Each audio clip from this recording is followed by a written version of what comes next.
Bonjour, dans cette vidéo, on va parler des transformations du plan et on va revoir ensemble les transformations que vous avez vues au cours des 3 années précédentes.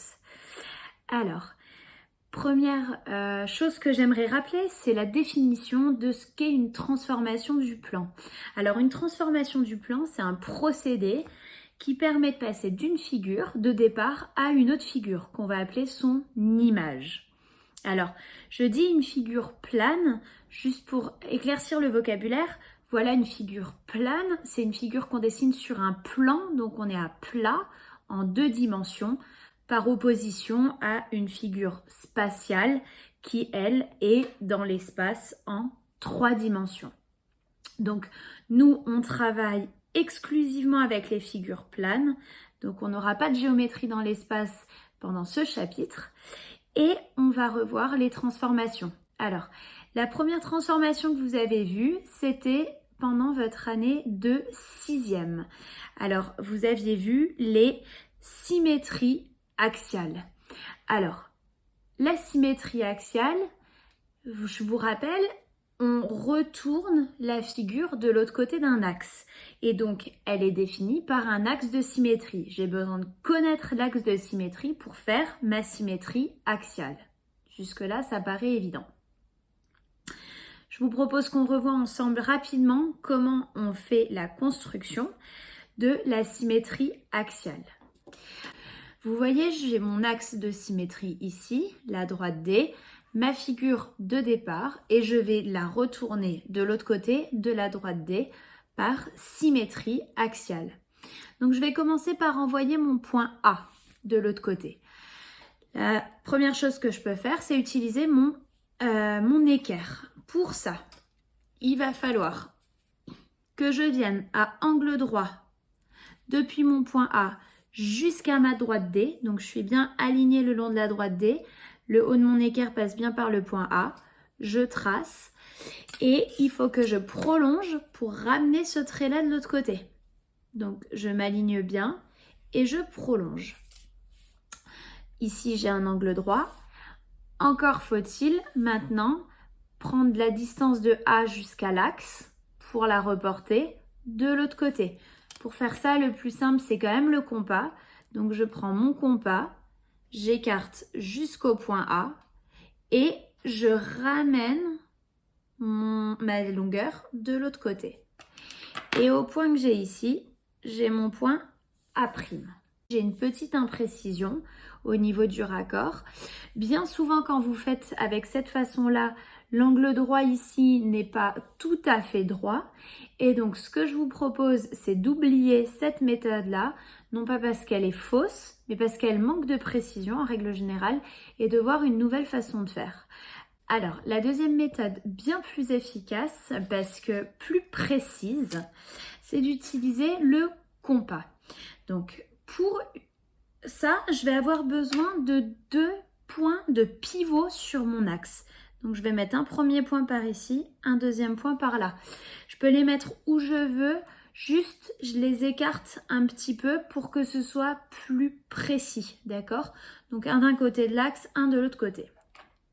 Mes points vont me servir à envoyer les pointes du triangle de l'autre côté de l'axe. Donc, pour ça, je mets mon compas sur le premier point pivot, je viens chercher le point A et j'envoie mon point A de l'autre côté. Je vais faire pareil avec tous les points. Je viens chercher le point B, je l'envoie de l'autre côté et je viens chercher le point C et je l'envoie de l'autre côté.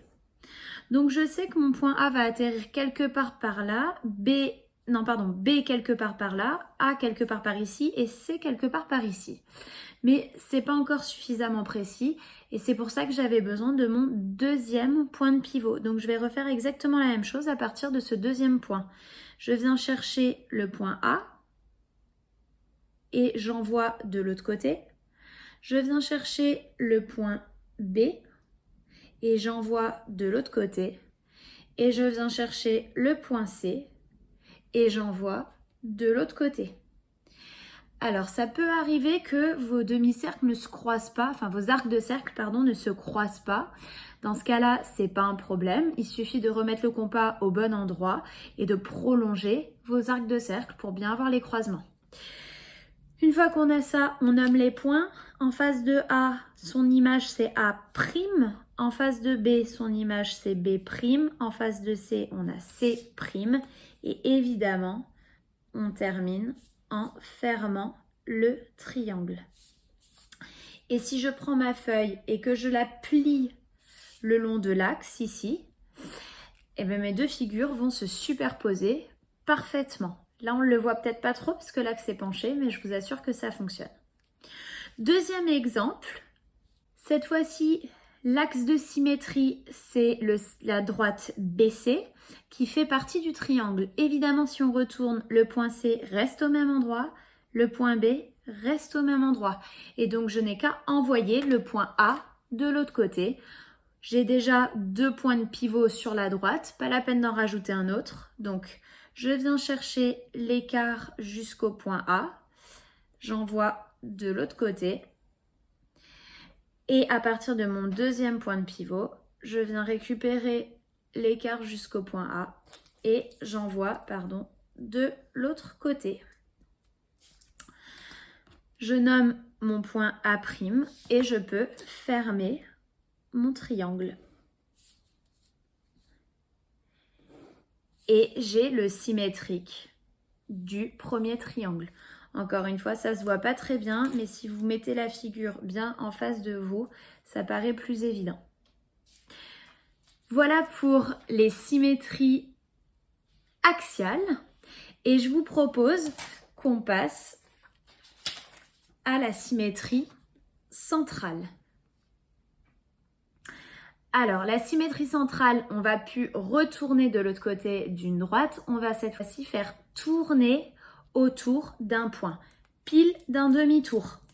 Alors, de ce fait, pour faire une symétrie centrale, j'ai besoin d'un centre de symétrie. Donc, ma symétrie centrale est définie par un centre de symétrie. Je vous propose qu'on regarde ensemble la construction. Je vais devoir faire tourner ce triangle autour du point O, pile d'un demi-tour. Pour faire tourner, évidemment, le compas paraît un bon compromis vu qu'il me permet facilement de tourner. Le seul problème, c'est que si j'utilise que mon compas, je ne sais pas à quel moment j'ai fait pile un demi-tour. Donc, pour ça, on va préparer l'arrivée du demi-tour. Je vais commencer avec le point C. L'arrivée du demi-tour, c'est pile en face par rapport à O. Donc, je peux tracer ma demi-droite CO. Et je sais que quand je vais tourner autour, je vais m'arrêter pile sur cette droite pour faire le demi-tour. Pareil pour le point B. Je prépare le demi-tour. Et pareil pour le point A. Alors ici, AB et O sont presque alignés, donc il faut être extrêmement précis pour ne pas faire d'erreur. Je vais prolonger un petit peu, je ne suis pas certaine que ce soit assez long. Et maintenant que j'ai préparé mon demi-tour, j'ai plus qu'à le faire avec le compas. Donc, je me mets bien sûr sur O, puisqu'on tourne autour de O. Je viens chercher le point C et je fais mon demi-tour. Donc, je m'arrête en face. Vous remarquez que je n'ai pas tracé tout pour ne pas alourdir le dessin. Je viens chercher mon point A. Je fais le demi-tour. Et je m'arrête bien sur la bonne droite, demi-droite. Et enfin, je viens chercher le point B et je fais mon demi-tour. Pareil, je croise la bonne demi-droite. Je l'ai exprès faite plus courte parce que point B était plus proche. Comme ça, je ne me mélange pas. Encore une fois, dès que j'ai terminé, je mets le nom des points. Donc ici, on a l'image de C. Ici, on avait l'image de A. Et là, on avait l'image de B. Donc, A', B' et C'.